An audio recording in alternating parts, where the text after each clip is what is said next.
morning. My name is Eunice Carvalho. I work for Chevron in Angola. My question is, I guess, a bit of a follow-up on a previous question. We've talked about Central Asia, we've talked about Europe, a little tiny bit about the Middle East, but I'm curious on your take on the role of African countries, specifically oil-producing countries like Angola, Nigeria, on this question of securing the world's energy needs.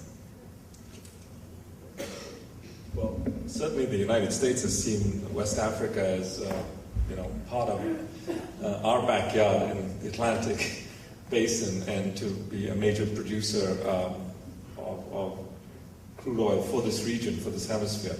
And I think the U.S. has been quite enthusiastic about the developments, not only there, not only in Angola and in Nigeria, and developing Nigeria offshore, but also now in Liberia and Ghana and Sierra Leone. So I think it's seen as part of that, the energy security mix of the Western Hemisphere. If you look at Nigeria, you see lots and lots of social problems. In Delta, you see high levels of corruption.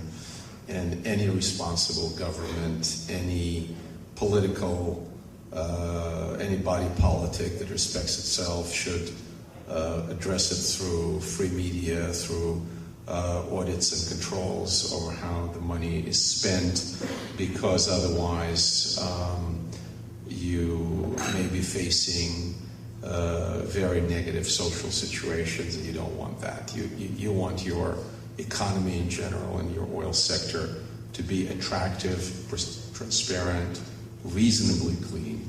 Unfortunately, it's on my wish list. It's not happening in all of the places, let's put it mildly. But there's some progress. For example, the oil fund of Azerbaijan, as far as I read and know, is one of the more advanced and earns good reviews in terms of how those revenues are isolated from the economy and how are spent. Even in Russia, things could be worse, believe it or not, the way the Natural Resources Fund in Russia is operating. They resisted the temptation, to some degree, to take all that money and start pumping it into the budget and buying goods and services. And when the bad days came in 08, 09, they did have some serious reserves that the other discussion is that they use these reserves in a wise fashion, bailing out corporations. But I think, who are the Americans to lecture people about bailing out corporations these days?